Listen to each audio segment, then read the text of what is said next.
go ahead and talk about even and odd properties to help us find exact values. And we're going to go ahead and start with our cosine function. Our cosine function is an even function, and that means it has y-axis symmetry.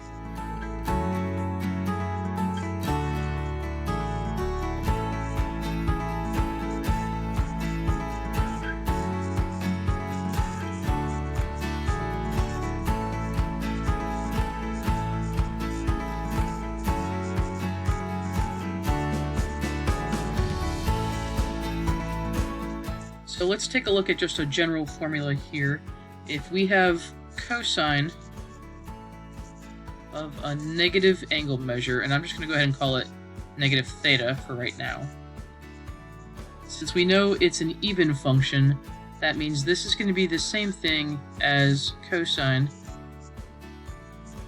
of theta, positive theta. So if we're taking a look at the example in part A, we have cosine of negative 60 degrees. So this should give us the same thing as cosine of 60 degrees, since it's an even function and it has y-axis symmetry. So cosine of 60 degrees is going to give us 1/2.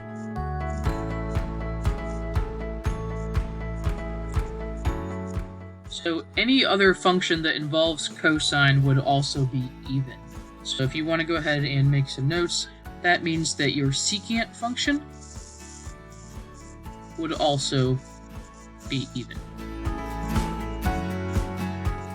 Your other functions are all odd. So let's take a look at part B here. We're going to be working with the sine function. This is an odd function. That means it has origin symmetry.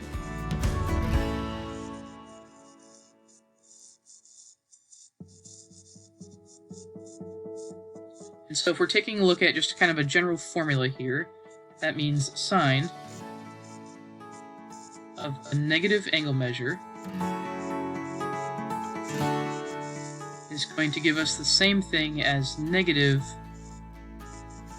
sine of that positive angle measure. So let's go ahead and use part B as our example here. We have sine of negative 390 degrees. So this should give us the same thing as negative sine of 390 degrees. The 390 there is positive.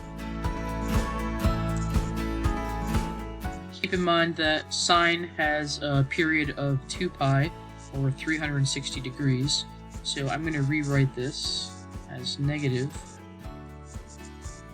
sine of 360 plus 30 degrees. So this should give us the same answer as negative sine of 30 degrees.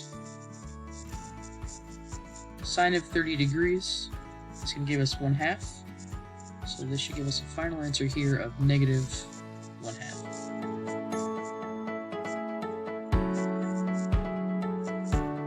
Now, any function that is related to sine is also an odd function. So keep in mind that means that cosecant is also an odd function. So our last example here involves tangent.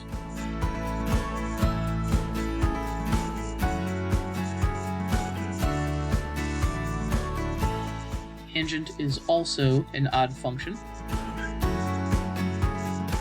which means it has origin symmetry.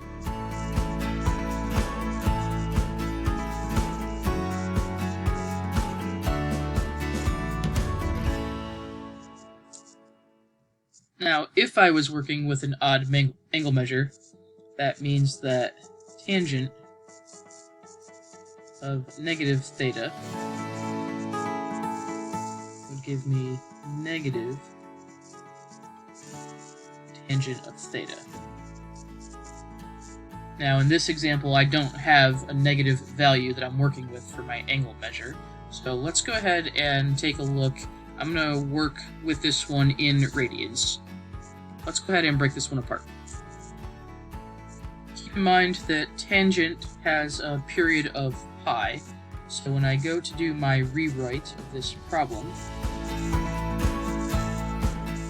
I'm going to go ahead and break apart 37 pi over 4 into 36 pi over 4 plus pi over 4.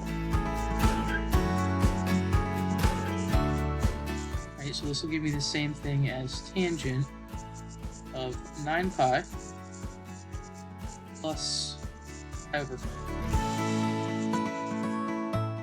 And so what I'm really looking for here is the value of tangent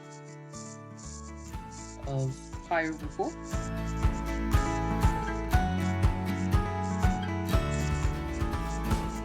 This will give us a final answer here of positive 1.